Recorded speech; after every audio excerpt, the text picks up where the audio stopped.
हिंदू के बिना भारत राष्ट्र संभव नहीं है और भारत राष्ट्र के बिना हिंदू सुरक्षित नहीं है। किसी भी देश का संविधान क्या होता है? राष्ट्र का ड्राफ्टिंग कमेटी नहीं होता है, इसलिए नहीं होता है क्योंकि ये सदियों से बहता ये संस्कृति के कारण राष्ट्र बनता है। एंटी भारत माता की जो नैरेटिव चलाई जा रही है, ये Rahul Gandhi and gang, George Soros and gang, ये हिंदुस्तान सिर्फ एक जमीन का टुकड़ा है जिस पर उसकी बपौती है। इसीलिए करे देश पर अधिकार और राष्ट्र पे प्रहार। उन्होंने भारत तेरे टुकड़े होंगे यानी भारत माता के टुकड़े होंगे। उन्होंने ये नारा नहीं लगाया कि इंडिया तेरे टुकड़े होंगे।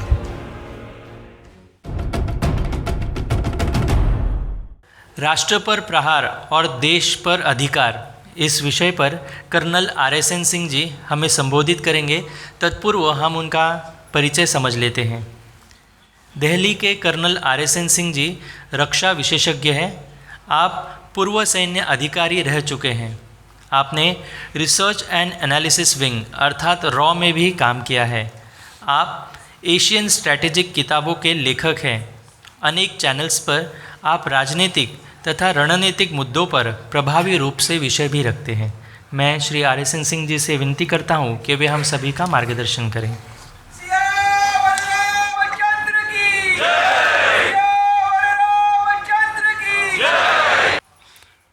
वैश्विक हिंदू राष्ट्र महोत्सव के आयोजक और देवियों और सज्जनों, मुझे आमंत्रित करने के लिए मेरा आभार स्वीकार करें।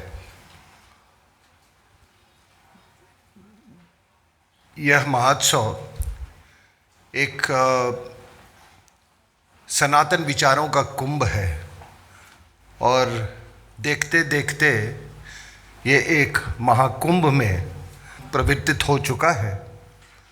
और ये बिना समर्पण के जो हमारे कुछ हिंदू भाई और बहन हैं, हमारे कुछ बुज़ुर्ग जो सदस्य हैं, उनके समर्पण के बिना ये संभव नहीं हो सकता था, क्योंकि वो उनको अपनी मिट्टी और मातृभूमि के उनके समर्पण के कारण ही ये संभव हो सका। और हम चाहते हैं कि इस समर्पण का विस्तार हो। ये जो आपको 240 सीटें भी आई है ना, वो भी इस समर्पण का ही नतीजा है। तो ये इस समर्पण का विस्तार करना है। और मेरा ये मानना है कि हिंदू के बिना भारत राष्ट्र संभव नहीं है। हिंदू के बिना भारत राष्ट्र संभव नहीं है और भारत राष्ट्र के बिना हिंदू सुरक्षित नहीं है। तो ये जो आपने चुनाव देखा, ये चुनाव India as a territory versus Bharat राष्ट्र के बीच में एक युद्ध था। हम युद्ध में थोड़े लहूलुहान हुए हैं, लेकिन विजय हमारी हुई है। अब सवाल उठता है, कई लोग मुझसे पूछते हैं किस युद्ध में ये जॉर्ज सोरोस एंड गैंग का भी बहुत बड़ा रोल था, क्या ये जारी रहेगा? बिल्कुल जारी रहेगा। इसकी शुरुआत बहुत पहले से हो चुकी है। इसकी शुरुआत अवार्ड वापसी से हो चुकी है। इसकी शुरुआत वहाँ से हो चुकी है जब किसी BSF के जवान ने वो खाने पर वो एक कंट्रोवर्सी क्रिएट किया जो कि बाहर से मोटिवेटेड था और उसको वाराणसी से मोदी साहब के खिलाफ खड़ा किया गया। चुनाव के समय में ये बिल्कुल जॉर्ज सोरोस गैंग एक्टिव था और चुनाव के बाद में आपने देखा कि किस तरह का आपने वो देखा, वो लाल लाल रंग का वो कॉन्स्टिट्यूशन। देवियों और सज्जनों, क्या हमारे संविधान का रंग लाल है? भगवा हो सकता है, लाल नहीं हो सकता है। तो वो क्या था, उसको बुद्धू मत समझिए आप लोग। वो बाहर से संचालित एक व्यक्ति है। वो जब बार बार यहां से वो दिखा रहा था वो लाल रंग का संविधान, that was a messaging to the Maoist, the urban Naxals. China जिसके साथ उसने एमओयू साइन किया है, वो एक मैसेजिंग था। ये एक बहुत खतरनाक मोड़ पे उसने लाके राष्ट्र को खड़ा कर दिया है। और आने वाले दिनों में आप मेरी बात पर यकीन करना कि आप उस स्तर की गुंडागर्दी आप पार्लियामेंट में आप देखोगे जो आपने पहले कभी न देखी हो। अब कोई वहां से कोई जय पैलेस्टाइन का नारा लगा रहा है। अब और भी कुछ देखने को बाकी हो रह गया है हमारे लिए। भारत के संविधान के तहत भारत के लोकसभा में उम्मा की उद्घोषणा, यह एक तरह का ग्लोबल जिहाद की घोषणा। जय पैलेस्टीन का मतलब हुआ हमास के समर्थन में आप उठते हैं। वही हमास जो कि लोगों को, बच्चों को, युवतियों को किडनैप करके ले गया। और हमारा क्या, हमारी तो कोई दुश्मनी है नहीं। हमारा यहूदियों से क्या दुश्मनी है? हम तो यही जानते हैं कि जब जब हमको जरूरत पड़ी इजराइल हमारे काम आया, और जो हमारे काम में आता है वही हमारा प्रिय है।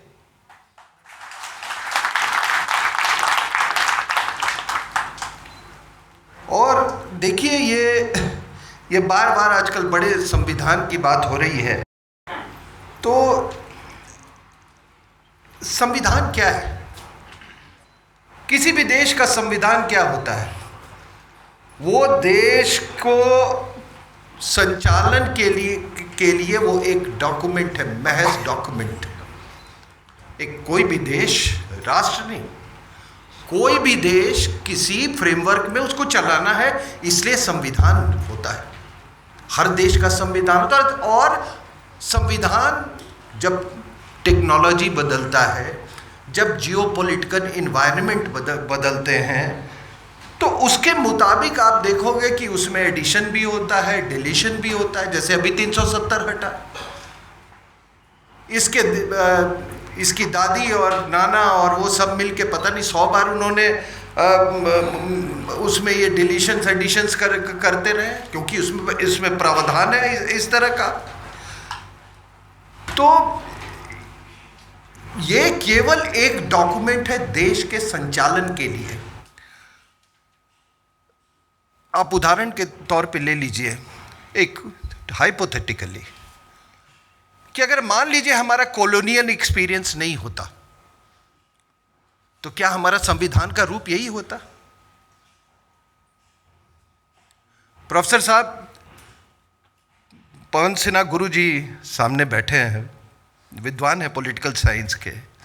अगर हमारा कॉलोनियल एक्सपीरियंस नहीं होता तो क्या संविधान का यही रूप होता? क्योंकि हमारे संविधान में 60 to 70% जो उसका कंटेंट है वो गवर्नमेंट ऑफ इंडिया एक्ट 1935 से लिया हुआ है। कृपया गवर्नमेंट ऑफ इंडिया एक्ट 1935 रखें और भारत का संविधान रखें।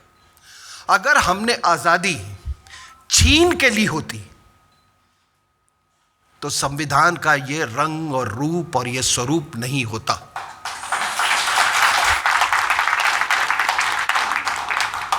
अब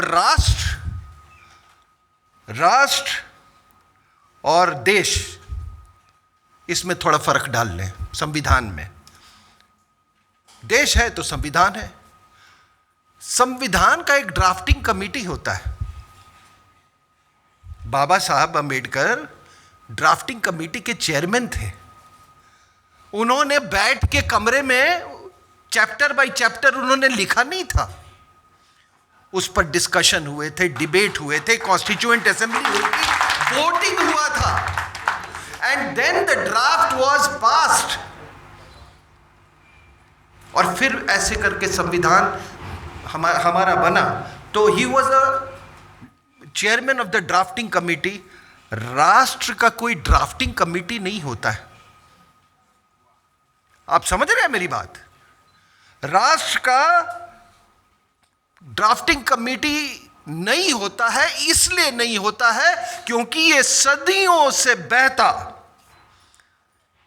ये संस्कृति के कारण राष्ट्र बनता है।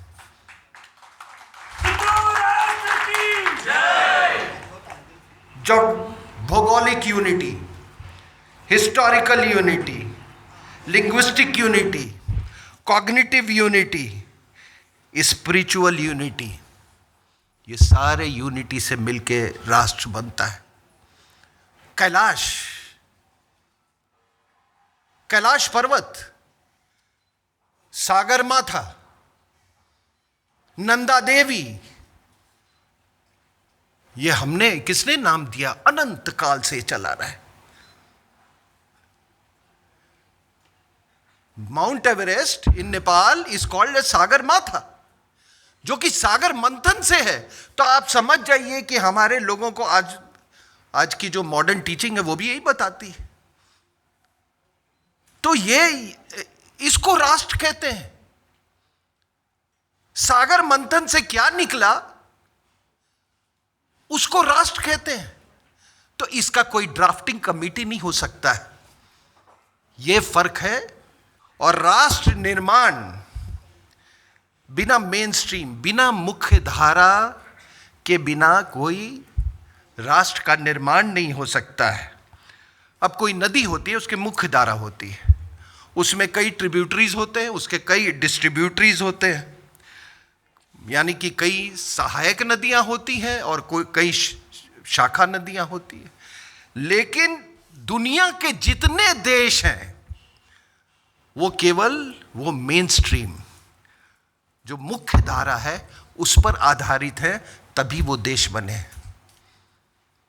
और वो मुख्य धारा अरब हो सकती है, पर्शियन की हो सकती है। अगर ये बात नहीं होती तो सारे मुसलमान बस उम्मा की तो बात करते हैं, तो पूरी एक देश, it should have been one country.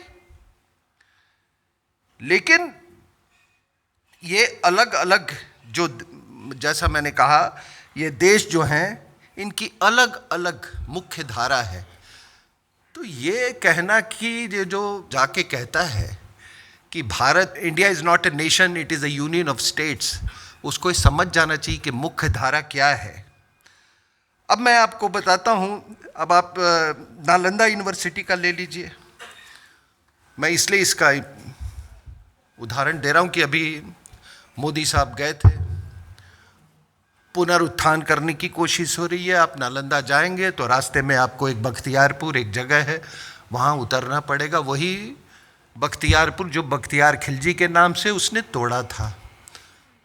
Nalanda राष्ट्र से जुड़ा हुआ है। Bakhtiyarpur has only got official sanctity, और वो तब तक वो ऑफिशियल सैंक्टिटी है जब तक कि उसको छीन न लिया जाए, उसको समाप्त नहीं किया जाए। और उसका हम सभी को इंतज़ार है। देखिए, संविधान राष्ट्र निर्माण का एक टूल है, एक महत्वपूर्ण टूल है। लेकिन ये जिस तरह से ये राहुल गांधी उसका इश्तिहार कर रहा है था चुनाव में और पार्लियामेंट में, वो बार बार जेब से निकाल के यूं यूं दिखा रहा था। एक किसी मुसलमान से पूछ लो, और मेरी ये चुनौती है, किसी मुसलमान से पूछो कि संविधान और कुरान के बीच में क्या सर्वोपरि है। पूछ लीजिए आप। या किसी क्रिश्चियन से पूछ लो कि बाइबल और संविधान के बीच में कौन सर्वोपरि है, आपको जवाब मिल जाएगा। और ये जो एंटी भारत माता की जो नैरेटिव चलाई जा रही है, आपको मालूम है ये कहना क्या चाह रहे हैं आपको? ये Rahul Gandhi and gang, George Soros and gang, ये पूरा इकोसिस्टम कि शक्तिपीठों का कोई अस्तित्व नहीं, ज्योतिर्लिंगों का कोई अस्तित्व नहीं, भारत माता का कोई अस्तित्व नहीं, गंगा माता का कोई अस्तित्व नहीं। ये हिंदुस्तान सिर्फ एक जमीन का टुकड़ा है जिस पर उसकी बपौती है। इसीलिए कह रहे देश पर अधिकार और राष्ट्र पे प्रहार। और ये सब जो आपने देखा ना, ये कोई मछली खा रहा है, कोई शक्ति के बारे में कह रहा है, कोई हमारे देवी देवताओं को गाली दे रहे, ये सब ये पैसे लेके लोगों ने किए हैं, राजनीतिक कारणों के कारण किए हैं इन्होंने। और यही था पूरा ये जॉर्ज सोरोस का जो ये प्लान था, वो that you saw in effect. और ये अगर मेरी बात माने आप, तो ये सभी, इसकी शुरुआत टुकड़े टुकड़े वाला जो आंदोलन था ना, वहां से शुरू हुई। उसको थोड़ा डिसाइफर करने का कोशिश कीजिए। ये टुकड़े टुकड़े का ये आंदोलन क्या था? ये एक ट्रायल बलून था। This was a trial balloon, ये जज करने के लिए कि रिएक्शन क्या होता है हिंदुस्तान में। तो उन्होंने भारत तेरे टुकड़े होंगे, यानी भारत माता के टुकड़े होंगे, उन्होंने ये नारा नहीं लगाया कि इंडिया तेरे टुकड़े होंगे। तो सिर्फ ये एक ट्रायल बलून था, ये जज करने के लिए कि रिएक्शन क्या होता है, इसके खिलाफ कितने लोग खड़े होते हैं, इसके बारे में न्यूट्रल कितने रहते हैं, और कई लोग इसका समर्थन करते हैं। और माफ कीजिएगा, न्यूट्रल और समर्थन करने वालों की संख्या ज्यादा थी। अगर किसी दूसरे देश में हुआ था तो आग लगा दी जाती इस पर। शर्म आनी चाहिए हमको, और यकीन कीजिए कि यह दोबारा ना हो कभी। हम सब उसके गुनहगार हैं। भारत में एक विश्वविद्यालय में नारे लग रहे हैं और सब उसके समर्थन में उतर रहे हैं। सैम पित्रोदा ने क्या बोला था कि हम कोई यहां सनातनवता नहीं है, हम सनातन नहीं है, कोई अफ्रीकन है, कोई मंगोलियन है, कोई अरब है, ऐसी बात उसने बोली। और उसका कहने का मतलब था एक टुकड़े टुकड़े का, एक कहने का एक अलग अंदाज था। और उसका यह कहना था कि ये तो सिर्फ एक जमीन का टुकड़ा है। भारत एक जमीन का टुकड़ा है जिसमें हाफ इटालियन और हाफ पारसी को राज करने का अधिकार है। और मैं उस समय भी जानता था कि यूं ही नहीं वो बोला, उसको सस्पेंड कर दिया, और आज की खबर है कि उसको रीअपॉइंट कर दिया है, क्योंकि उसको अभी जॉर्ज सोरोस का काम यहां पे खत्म नहीं हुआ है। अब ये सब क्या है? ये समझिए कि इनको सबसे ज्यादा अगर खतरा है तो सनातन मोबिलाइजेशन से है। और ये आज से नहीं, मोहनदास करमचंद गांधी को भी ये सनातन मोबिलाइजेशन से ही खतरा था, क्योंकि उन्होंने जितने ये सनातन मोबिलाइजेशन करने वाले जो क्रांतिकारी लोग थे, जो आजादी छीन के लेना चाहते थे, उनके खिलाफ थे। इसीलिए जब भगत सिंह को फांसी लगी तो उन्होंने कुछ नहीं बोला। वीर सावरकर को जब काला पानी हुई तब कुछ नहीं बोला। और सुभाष चंद्र बोस को इसलिए रिजाइन करने पर मजबूर किया गया क्योंकि वो सनातन का मोबिलाइजेशन कर रहे थे। वो सिविलाइज उनके आजादी के जंग में वो सिविलाइजेशनल फैसेट जो था वो बहुत स्ट्रांग था। इसलिए गांधी, जो कि जो जैसे अंग्रेज कहते थे वैसे वो आंदोलन चलाते थे। उसके बाद आप नेहरू का ले लो, उनका भी यही सनातन मोबिलाइजेशन के खिलाफ। वीर सावरकर को उन्होंने बिल्कुल जीते जी उन्होंने बिल्कुल मतलब नॉन स्क्रिप्ट कर दिया उन्होंने। मिसेस गांधी सनातन मोबिलाइजेशन के खिलाफ 67 में साधुओं की हत्या उन्होंने किस तरीके से की। तो ये इनको सबसे ज़्यादा अगर कोई खतरा है तो वो सनातन मोबिलाइजेशन से है। इसने तो वो जनेऊधारी, वो क्या ब्राह्मण भी अपने आप को डिक्लेयर किया था जी, लेकिन वो चला नहीं, क्योंकि राष्ट्र के प्रति भक्ति तो है नहीं कोई, तो वो संभव नहीं था। तो इसलिए उसने संविधान को अपना हथियार बना लिया। अब क्रिस्टोफर ज़ेफरले के आपने देखी कास्ट सेंसस, मैं आपको बताता हूँ 1936 और 37 वाला सेंसस आप देखिएगा, उसमें कोई जाति ऐसी नहीं थी जिन्होंने सेंसस अथॉरिटीज़ के पास जाके ये नहीं बोला कि हम उच्च जाति के हैं। Please check the records. कोई बोला हम लव के खानदान से हैं, कोई बोला हम कुश के खानदान से हैं। ये क्या हो गया आते आते। जय भीम जय मीम का, ये भीम और मीम जो कर रहे हैं ना, हमारे यहाँ कुछ प्रजातियां हैं, कुछ जातियां हैं जो कि सूअर पालती हैं, खास करके मुसहर कम्युनिटी, ठीक है ना। वो क्यों सूअर पालती हैं? हिंदू तो सूअर खाता नहीं, मुसलमान भी नहीं खाता है।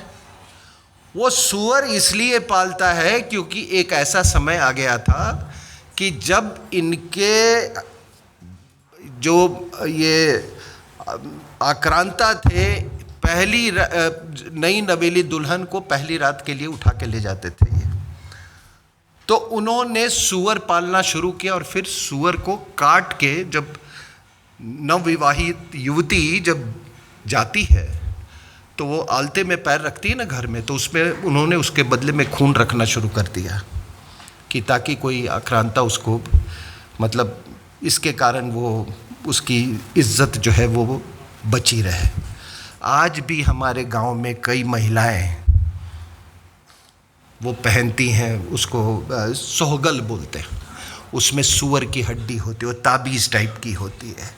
और मैं आपको मैं बताता हूँ, ये जय भीम जय मीम का ये हेनरी डी पोलियर और डी.यू. पेरोन, ये पोलियन जो था ये एक स्विस एडवेंचरर था, काफ़ी समय भारत में उसने गुजारा। और उसका कहना है कि 18वीं शताब्दी में जब सिख पंथ में भी जब मुसलमान आते थे तो उनका धर्म परिवर्तन जेन्युइन है कि नहीं, ऐसा तो नहीं है कि वो इन्फिल्ट्रेटर्स हैं, उसको जांचने के लिए उनको सूअर का मांस खिलाया जाता था। तो ये है जय भीम और जय मीम के बारे में, ठीक है। तो ये मैंने कुछ उदाहरण दिए आपको। अब आप लोग प्रजातंत्र, ये जितने रीजनल पार्टीज हैं इनसे क्या उम्मीद करते हैं? जितने रीजनल पार्टीज हैं अब हिंदुस्तान में कई, सब ये चोरों के बेटे हैं। जिसका बाप चोर हो, जिसका बाप चोर हो, उसके बेटे से आप प्रजातंत्र की उम्मीद करते हैं? आप इनके देख लो,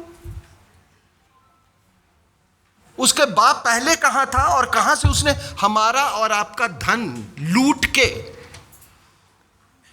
उसने ये आज जो आप देख रहे हैं ना, ये सारे स्टाइल में घूम रहे हैं। और ये 256 बार आपका ये जो जाता है भारत का राजकुमार, ठीक है, वो किसके पैसे से जाता है उसके बारे में कोई ये नहीं की। तो ये जितने रीजनल पार्टीज हैं, कोई महाराष्ट्र में है, कोई बिहार में है, कोई, उससे आप राष्ट्रवाद की अपेक्षा करते हो? गलती हमारी है। वो तो इसलिए है क्योंकि अपने चोर बाप को का धन कमाया हुआ उसको सुरक्षित रखने के लिए वो राजनीति में है, और उसका बेटा भी इतना ही बड़ा चोर होगा, आने वाली पीढ़ियां भी उतनी ही चोर होंगी। कोई आईएसआई का पोता है, कोई दाऊद का पोता है, कोई चीन का पोता है। और आखिरी में देवियों और सज्जनों, ये राहुल गांधी इसकी बड़ी दुहाई देता है, संविधान की जेब में लेके घूमता है। अब पता नहीं, ये मुझे याद है कि मैंने वो 16-17 ईयर्स ओल्ड, तो हमारे स्कूल में जो कमांडेंट था उसने सबको संविधान वो कहता 3-4 दिन का उसने क्लास लिया था, उन्होंने अकेले संविधान के बाद बड़ी सी कॉपी थी। अब पता नहीं इतने छोटे में कौन सा संविधान कैसे आ सकता है, किस किस फॉन्ट में लिखा हुआ है, मतलब पता नहीं वो कैसे क्या है, कोई उसको लेके तो देखे तो उससे निकाले उससे। लेकिन जो ये इतनी संविधान की दुहाई देता है, तो इससे पूछना चाहिए कि जब ये पैदा हुआ और उसके 13 साल के बाद तक इसके पिताजी जो थे, he was an Indian citizen, और माता जी जो थी वो इटालियन सिटीजन थी, ये 13 साल तक किस संविधान को मानता था?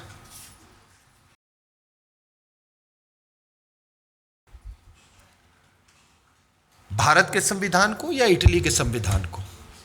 आपको मालूम है ना, शी गॉट मैरिड इन 1968 और इसने सिटीजनशिप लिया था 1983 में।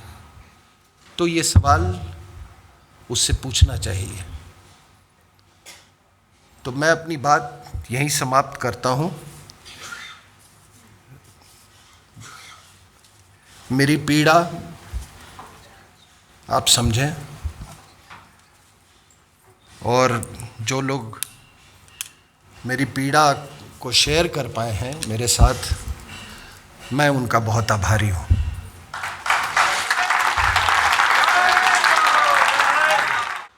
आज कर्नल आरएसएन सिंह जी ने हमें हिंदू राष्ट्र के संदर्भ में जो विषय बताया, उसमें उन्होंने स्पष्ट किया कि हिंदू राष्ट्र की क्यों घोषणा चल रही है, हिंदू देश की क्यों नहीं चल रही है। तो हिंदू राष्ट्र के दृष्टिकोण से उन्होंने बहुत अच्छी तरीके से कि राष्ट्र और देश में क्या अंतर होता है, यह बहुत अच्छी तरीके से समझाया हमें। और इसके साथ ही में उन्होंने ये कहा कि जेएनयू में जो वामपंथियों द्वारा नारे लगाए गए वो भारत तेरे टुकड़े होंगे के थे, वो इंडिया के टुकड़े करने के नारे नहीं थे। अर्थात उन्हें भारत की संस्कृति या हमारी संस्कृति को तोड़ना है। इसको बहुत ही अच्छी तरीके से और सटीकता से आपने हमें समझाया। इसके लिए मैं कर्नल आरएसएन सिंह जी, इनके प्रति आभार और कृतज्ञता व्यक्त करता हूँ।